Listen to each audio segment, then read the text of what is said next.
Imagine this. Hundreds of trucks lined up outside India's busiest ports, containers filled with diamonds, textiles, seafood, and even life-saving medicines. Exporters are anxious, workers are restless, and traders are frantically making calls to their partners in the United States.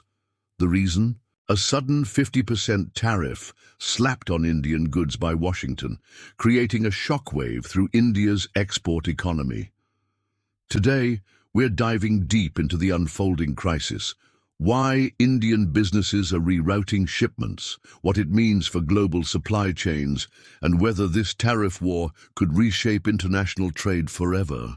For decades, India has been a major supplier of everything from polished diamonds in Surat to cotton textiles in Tirupur to pharmaceutical generics from Hyderabad and seafood from Kerala.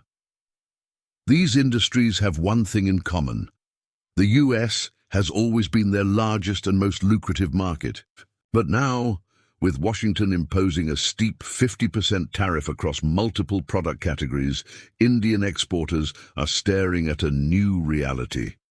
Goods that once flowed smoothly are now becoming too expensive for American buyers. This isn't just about numbers on a trade sheet, it's about livelihoods. It's about truck drivers, port workers, and small business owners who are suddenly caught in a geopolitical storm they never asked for. The first industry to feel the blow was diamonds.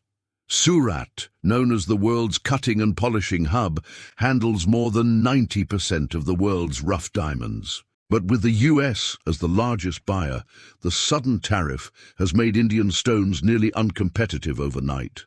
Exporters report cancelled orders, rerouted shipments to Europe, and even talks of layoffs. A single tariff decision thousands of miles away is now threatening millions of Indian workers who depend on this trade. And diamonds, unfortunately, are just the beginning. The ripple effect is spreading. Textiles.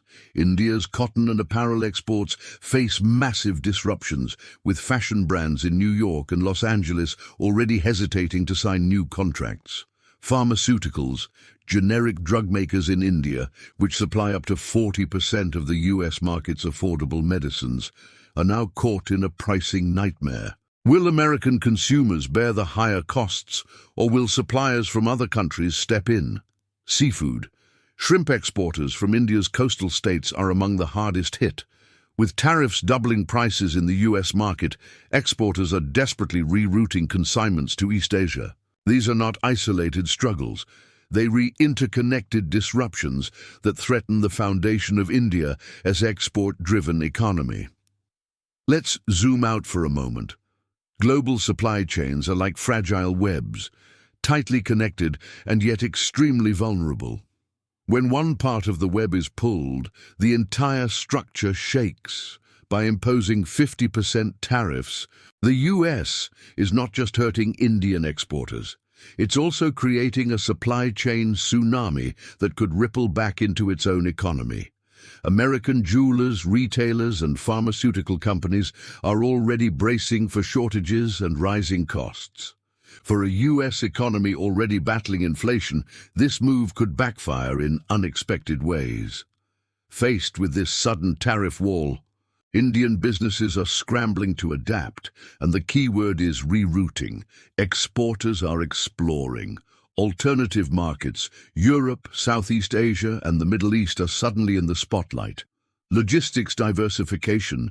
Instead of relying solely on traditional US routes, exporters are shifting consignments through new hubs, sometimes even using roundabout shipping strategies to minimize losses. Domestic buffers.